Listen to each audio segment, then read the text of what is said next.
Welcome to 360 Sports Show on Galaxy, where we go a full 360 around the globe to give you the latest in the world of sports. We are coming to you live from Johannesburg Midrand in our studios. My name is NAMHLA MATHANDABUZO, and today I am sitting because it was old age. I'm going to the 4th floor very soon, so I need to sit just like other kids. And this guy that I usually work with, the old man in the building, I don't know where to find him, but I know he's somewhere. Hi, Mandla. Good afternoon, Africa. Good afternoon, North Africa, East Africa. I am coming live to you from the hidden place somewhere, somehow in South Africa. I will be able to share with you. Your head is cut. I don't have much, Move by back the a way, bit. NAMHLA, to give you. In Africa, I will just give you 1 or 2 stories, but very exciting. Your story head out is of Morocco cutting. this afternoon. Yes, we couldn't see you there, Mandla, so please sit like that, be still, and don't move, because if you move, we sort of like see you from the nose down, so you can re-greet again. Re-greet again the fans at home. Again. Yes, please. That's our director. Bonjour, Africa, Commissaire, West Africa, East Africa, Central Africa. We are, like you can see, I'm not in the studio this afternoon. I am somewhere in the location in South Africa, where I will be giving you just few stories. NAMHLA, I don't have much stories for our viewers from where I'm seated, but good news that I'll be sharing with you that are coming out of North of Africa, which is about to happen in the football world. Oh yes, we hear that the heavyweights of football are off to Morocco for the the inevitable. Yes. But there is something there that I won't even say. But straight into our stories today, we're coming to you guys with golf, tennis, motorsport, rugby, swimming, boxing, and football. And listen, we've got all these things for you because we did not see you on Saturday and Monday. Yes. So we've crammed everything together. Even if there are things that we've missed, you can literally just forgive us at home, and we'll kick it along as we go. As Snyman wobbles then wins Krugersdorp title. There were plenty of wobbles along the way on Wednesday, but Ian Snyman rallied, and his 2-over final round 74 was enough to give him the Big Easy IGT Challenge Tour's Road to Sunshine Tour number 7 title at Krugersdorp Golf Club. The man who has qualified to play on the Asian Tour made a double bogey, 4 bogeys and 4 birdies to finish 7 under par for 54-hole tournament. That put him 1 shot clear of Richard Joubert, Bradley Degajan, and Gregory McKay, who shared second after rounds of 67, 69, and 72 respectively. I'm very relieved to pull this one off, said Snyman. I had a solid first 2 days, and I couldn't miss the center of the club first, or the fairway, or the green. And then today I started off great and started birdie. Everything was going nicely, but then it all unraveled. I made 1 bad swing, and I thought to myself that you did hit a bad shot in golf. I was behind a 3, and as I tried to chip out and save par, I hit a. So suddenly there was a big number in play. It just escalated quickly from 3 under to level par in 2 holes. I had to regroup and stay calm and patient. But the swing wasn't there today. I kept missing a bit, right? And that put me into some trouble today. But I knew the course was playing tough, and I knew I had a bit of a cushion when I teed off. So I just stayed calm and grafted for my pars. You see, for me, this is very nice to actually understand or actually see a champion struggling with winning, even though, like they say, that he wobbled through the tournament, So I think for me, he did well. He can now relax and try and score more or win more so that he can qualify for the Olympics. Yeah, NAMHLA, and for our viewers in the African continent, it is very important to note what the golf is doing in South Africa and the African continent as a whole in terms of these tournaments, and they are coming thick and thin. As you will all know as well, that last week, Friday, there is a Kit Kat Pro-Am that started as well, which is part of the preparation for most of the athletes that will be participating in the Olympics in Japan this year. But it's all good in golf, all happening. And I hope, NAMHLA, your sticks that you promised, Joanne, that you're going to try taking, you are still practicing to try and take them. And straight on to the next story. I'm going to do two stories from golf, Mandla, and then we move on to our next headline, which is tennis. Kupcho battles through migraine headache to share the LPGA lead. American Jennifer Kupcho fought through a migraine headache to fire a 5-under par 67 and share the lead after Thursday's opening round of the LPGA Drive-On Championship. Kupcho reeled off 4 birdies in a row on front 9, then hung on through the pain for a boogie-free round and match compatriots Nelly Coda and Austin Ernst Ocala near Orlando. On 14, I was ready to get off the course, not feeling great. On 18T, I kind of just started feeling numbness in my hand. I think I have a little bit of stiff neck going on. I stood over it and I was like, there's no way I can trust myself to hit the shot right now. China's Yan Ying and American J. Murray Green shared 4th on 68, while a pack on 69 included New Zealand Lydia Ko, Ireland's Leona Maguire, Australian Catherine Kirk and American Jessica Coda after birdies at the par 3, 4th and 6th par -5, 5th and 7th. Kupcho collected her last birdie at par under 4, 13th putted in, but was then headed for a dark room rather than the driving range. Again, I'm going to go into our next story before we go and actually discuss this. Rory McIlroy has 5 birdie run to share PGA lead at Bay Hill. 4-time major winner Rory McIlroy made 5 consecutive birdies in his self-divided best 4 round of the year, shared the lead after Thursday's start of USAPG Arnold Palmer Invitational. The 31-year-old from Northern Ireland fired a 6-under par 66 at Bay Hill in Orlando to share the lead with Canada's Corey Connors, 1 stroke ahead of reigning U.S. champion Bryson DeChambeau. McIlroy, hoping to complete a career Grand Slam at next month's Masters, opened on the back 9 despite weeks of struggling with his swing, birdied the 2nd through 6 holes. It was good. The 66 is a great way to start the tournament. I hit really some good shots and some good drives. Again, Rory. Mandla, we are back at you talking about now Rory McIlroy and Jennifer Kupcho from, the women's LPGA. So I see we've lost Mandla there for a while. And I'm just going to go into the stories as well because we don't have a lot of time. I'm going to go straight into tennis, and then when he comes back, we're going to have to bounce off everything that we've done.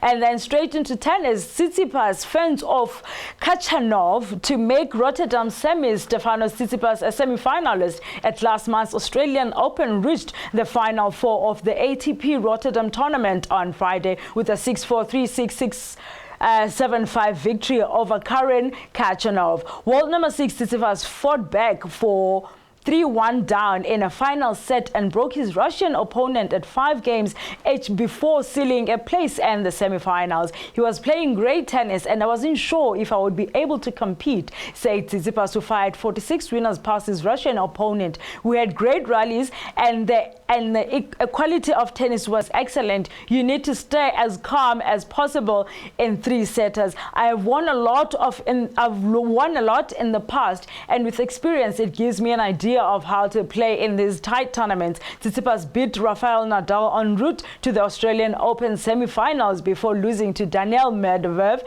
who crashed out in the opening round in Rotterdam as top seed. The second-seeded Greek will next play another Russian and fourth seed Odry Rublev, who battled past French qualifier Jeremy Chardy 7-6, 6-7, 6-4.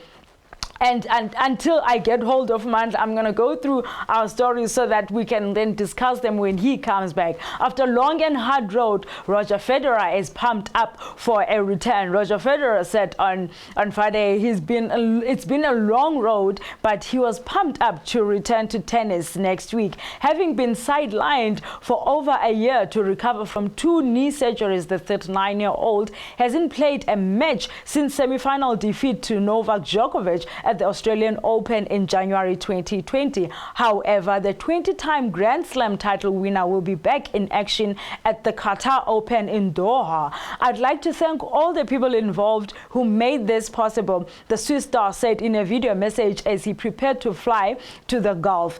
It's been a long and hard road. I'm not at the finish line yet, but I feel I'm in a good place. I've been practicing very well and feel just really pumped up. I'm in a good place and progressing really well. Federer, who will slip out of the 5 next week, will have an extra motivation on his return. Monday will see Djokovic surpass Federer's record of 310 weeks in the world. Number 1 ranking, Kitova sets up Qatar final clash with Muguruza. But I'm going to ask us to go for a short commercial break, and then when we come back, I hope we will have Mandla with us. We'll see you just after the break.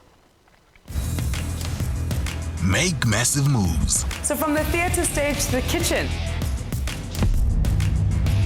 I'm anxiously awaiting to see Sanaya.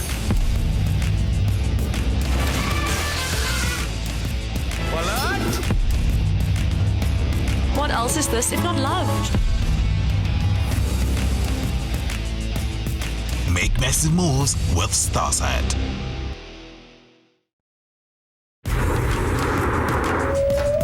Make massive moves. The space race has already started. Russia had got the first object into space. The coast is as wild today as it was when Europeans settled the continent. Enormous beasts with enormous thirst. The teams are primed and ready. They got the first animal into space, and they've got the first person. Time to see what the boys can do. Make massive moves with Starsat. Make massive moves. Isn't that your daughter's bib? But the truth is, I feel like Arabella's always with me. Don't you ever forget this man's face. He killed your brother. Don't shoot! Please don't shoot! Don't shoot! Make massive moves with Starsat.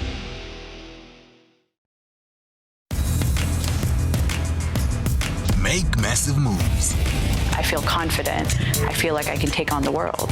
You're telling a story through your clothes. Such a professional, you wouldn't even know. Criticism is one of my biggest motivations. Darling, you want to be a model? Like, oh my God. I'm glistening. The fashion industry needs people with beautiful faces. I would pay thousands of dollars for that look. Make massive moves with Starsat.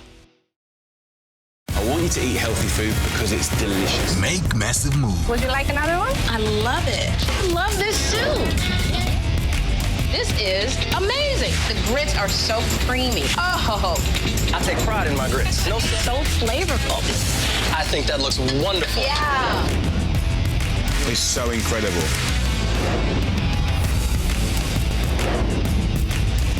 Make massive moves with Starsat. Make massive moves. Wow. Let's go. Come on, we can be back by morning. Woogie! Who are you? I'm the boss. Really? Really? Yeah. Awesome. Totally. Yeehaw. Very funny. Make massive moves with Starsat. Make massive moves. You're the best fighter in China. Give me the Emperor's sword, and I'll spare your life. Shisha sector's gone too far.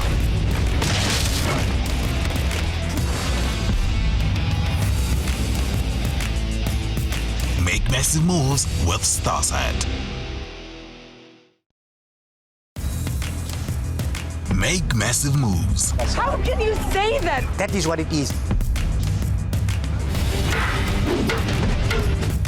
Your mother eloped with someone else. I just think this is such a genius idea. I think it's amazing. I can be happy. It's inside you. It's inside of all of us. It's about cooking smart that are nutritious and delicious. President Trump acknowledging the coronavirus death toll could be significantly higher. We don't want to do this. There is nothing you can take. Jerusalem.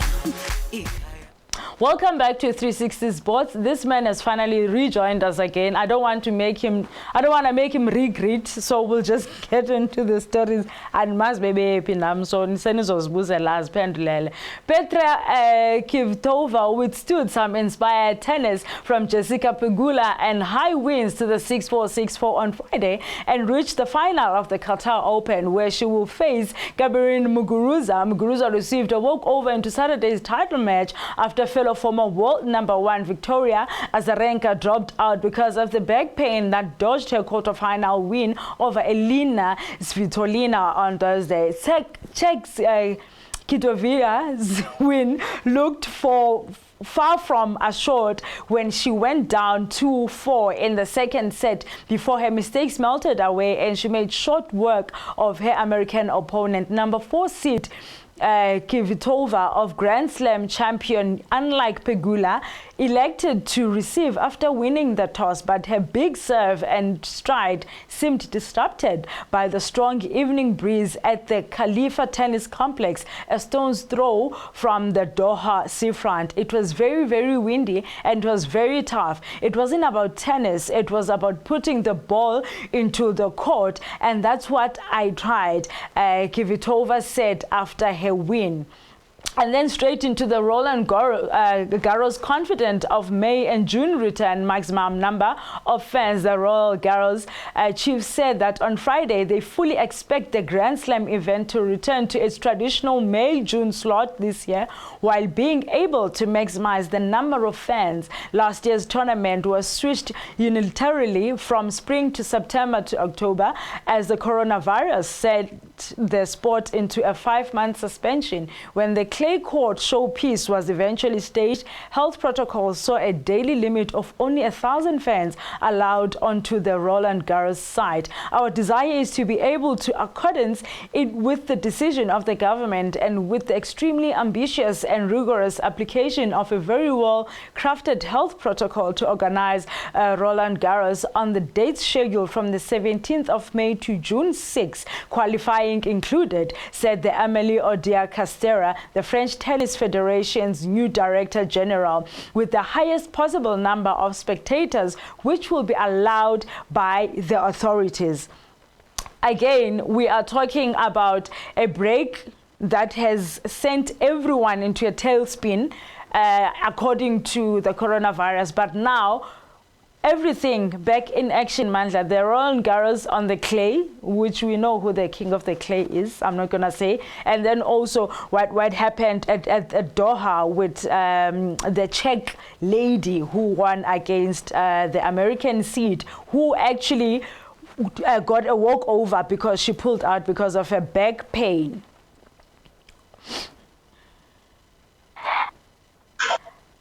Mandla?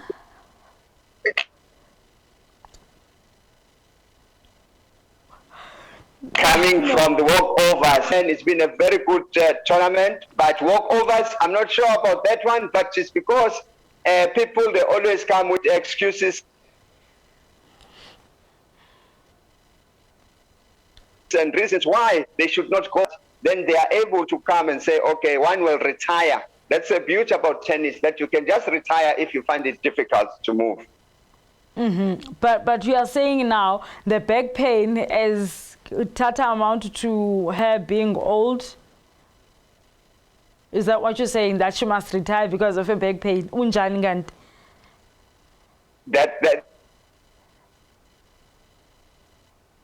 Oh my God. That's exactly what I'm saying. Wow. Okay. Wow. So back pains equals retirement. Nice one, Mandla. You need to come back. And straight into our next story, into our motorsport. Sebastian Vettel spoke to the 4 times Formula One world champion Sebastian Vettel spoke out on Wednesday against a proposal for Saturday sprint races to replace regular qualifying at selected Grand Prix weekends. The German, who has moved to Aston Martin from Ferrari, has a keen sense of F1 history, said the proposal made no sense to him. I don't like it, he told the reporters. Why would you have a pre-final to a final? You know, what's the point of that? I don't understand it. If there is a change in the race on Saturday, then I'll have to take part because I still want to drive on Sunday. But in my point of view, it makes no sense. Vettel said Grand Prix had always been around 300 kilometers as the main challenge of the weekend and suggested problem was elsewhere. Again, Sebastian Vettel. What's your take on that?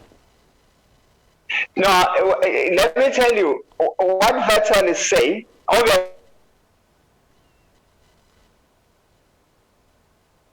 He's questioning the rules of change in every new race that is coming forward. Yes. But very interesting, the story that I'm bringing to you, that is very interesting, that came over the weekend, is that on the safety car is going Martin. Is that going? I don't know whether it's going to be a competition or it's going to be who runs faster, who drives faster than. I think you and I keep on missing each other. I hear Aston Martin or McLaren. I hear bits and pieces of our conversation because I miss you, and then I hear a little bit, and then So I think let's just leave the motorsport one and go straight into football. And you can just tell us what your thinking is. There's the UCL happening. There's the elections of ECAF. There's everything happening before the director says go home.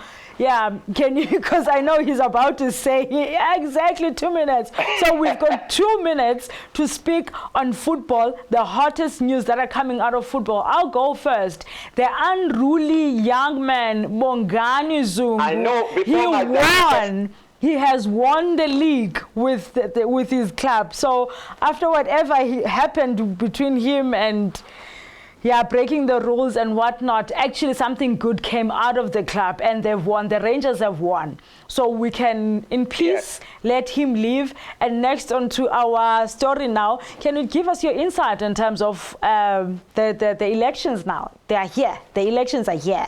We are talking now. Okay, I'm going to start with the Bongani Zungu.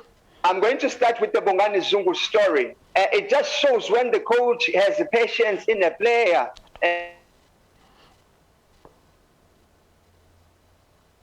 More especially, we find that is consistent when the media was writing off Zungu in terms of his chances to remain at the Rangers. But the Steven Gerrard is the head coach. He gave confidence and gave Bongani Zungu a chance in life by making sure that he participated in the last few games before they were crowned the Scottish leaders. Yes. But this last part of my story is just to say, I want us to share what is going to happen in Morocco. That all the roads leads, all the flights leads to Morocco this afternoon and over the weekend for the CAF presidential conference, where the winner this time around. And we know that there has been a heavy lobbying from the South African Mamelodi Sundowns president to be the next FIFA CAF president and the second deputy president. Now we don't know what is going to happen. There's only one stumbling block for him. I hope by tonight and tomorrow they will be able to convince number of federations who still gun for him. NAMHLA? Yes, and also there's a news coming up just quickly that the decision on whether the South African Football Association will bid to host the inaugural CAF Women's Championship League 2021 will be discussed during the National Executive Committee meeting later this month. Last week, CAF opened the bidding process for countries interested in hosting the tournament with a closing date for submitting bid documents set for the end of the month. Look, it must be the decision of the executive. The executive must talk about it first, and at this stage I can't say yes or no, said the SAFA chief executive Tebogo Motlanthe. I don't know if we can host this. Remember what happened when we were hosting the CHAN and AFCON? There was a couple of issues when it came to finances. So yeah, so we are in between, but I'm actually happy that we are in the running to host a women's first thingy, the Champions CAF Champions League. So we cross our fingers into our NEC accepting that, and thank you again for being with us today. And Mandla, wherever you are, thank you again for joining us, and you can say your goodbyes. I will say goodbye and God bless Africa. I'll see you again on Saturday. Do the best out of the conditions and what we have, Africa. It is our show this afternoon, Africa. My name is Manda Damini. I'm going to say adios, Africa.